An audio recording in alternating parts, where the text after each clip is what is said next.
अस्सलाम वालेकुम, मैं हूं डॉक्टर ताहिरा। ट्रैवल एडवाइजरी और कोविड वैक्सीन को लेकर आजकल बहुत ज़्यादा क्वेरीज हैं। बहुत सारे लोग सुबह से आए हैं जो कि अपने साथ अपना पासपोर्ट और अपना वर्क वीज़ा और स्टूडेंट वीज़ा लेकर आए हैं कि हमें ये वैक्सीन लगा दें। तो मैं आपको बार बार ये बताती चलूं कि ये बिल्कुल सही है कि अगर आपके पासपोर्ट के अंदर स्टूडेंट वीज़ा या वर्क वीज़ा लगा होगा तो इररिस्पेक्टिव ऑफ आपकी एज, अगर आप 18 से ऊपर हैं तो आपको हम वैक्सीन बिल्कुल लगा देंगे और किसी भी गवर्नमेंट सेटिंग में आपको वैक्सीन लग जाएगी।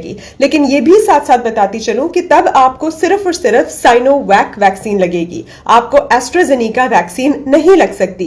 इवन दो सऊदी अरब और बहुत सी कंट्रीज हैं जिन्होंने स्पेसिफाई किया हुआ है कि आपको या तो फाइजर या जॉनसन एंड जॉनसन या मॉडर्ना या एस्ट्राजेनेका ही एक्सेप्ट होगी। लेकिन पाकिस्तान में फाइजर और मॉडर्ना और जॉनसन मौजूद नहीं है, ना ही उसके जुलाई तक या आगे आने के इम्कानात हैं। उसको टेम्परेचर स्टोर करने के लिए भी -70 डिग्री टेम्परेचर चाहिए होता है और उसको इस वक्त लाना बहुत मुश्किल है। इस वक्त पाकिस्तान में सिर्फ और सिर्फ 3 किस्म की वैक्सीन लगाई जा रही हैं, जिसमें कि 2 चाइनीज हैं, साइनोफार्म और साइनोवैक। साइनोफार्म आपको पहले लगाई गई थी और अब भी जिन लोगों को फर्स्ट डोज साइनोफार्म की लग गई थी उनको सेकेंड डोज साइनोफार्म की लगाई जा रही है। कन्वेंशनल चाइनीज वैक्सीन है। जो साइनोवैक है इस वक्त वो जो है 30 साल से ऊपर के सभी लोगों को लगाई जा रही है, 18 साल से ऊपर के हेल्थ केयर वर्कर्स को लगाई जा रही है और वो सारे लोग जिनके पास पासपोर्ट के अंदर स्टूडेंट वीजा है या वर्क वीजा है या किसी भी और कंट्री को ट्रैवल कर रहे हैं जिसकी रिक्वायरमेंट वैक्सीन है,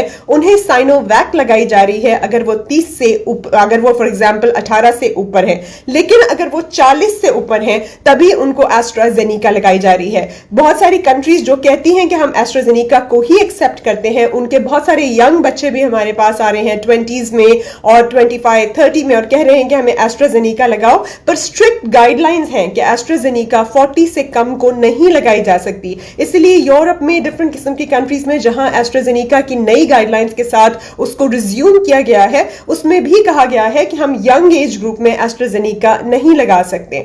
और जो लोग कह रहे हैं कि हमें फाइजर या मॉडर्ना या जॉनसन एंड जॉनसन लगाएं, उनको भी बताया जा रहा है कि उस यहां पे पाकिस्तान में मौजूद नहीं है।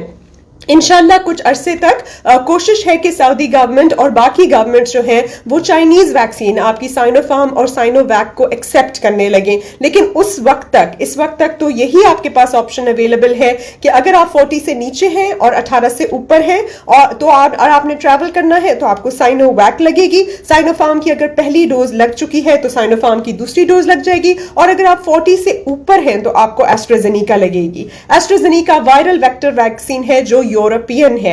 और दूसरे नंबर पे जो मैंने दूसरी 2 कही, आपको साइनोफैक और साइनोफार्म जो है वो आपकी चाइनीज वैक्सीन है। जो बाकी अमेरिकन वैक्सीन है फाइजर या फिर आपकी बायोटेक है, जॉनसन एंड जॉनसन है या आपकी स्पुतनिक वैक्सीन भी जो रशियन वैक्सीन है वो भी इस वक्त अवेलेबल नहीं है। प्राइवेट सेक्टर में रशियन वैक्सीन कुछ अर्सा पहले लगाई गई थी पर उसकी भी सारी सप्लाईज खत्म हो चुकी हैं और रशियन वैक्सीन भी बहुत सारी जगहों पे एक्सेप्टेड नहीं है। इस वक्त जो एक्सेप्टेड वैक्सीन की लिस्ट में से सिर्फ एस्ट्राजेनेका है और वो भी सिर्फ अबव 40 के लिए जो है वो अवेलेबल है। तो अगर आपके ट्रैवल प्लान्स हैं कहीं से भी आने के लिए तो सबसे पहले आप उनसे मेक श्योर करिए कि कौन सी वैक्सीन कहां पे एक्सेप्टेबल है। और पाकिस्तान में आपको कोई कुछ भी कहे, इस वक्त यही 3 वैक्सीन जो है वो आपके लिए अवेलेबल है।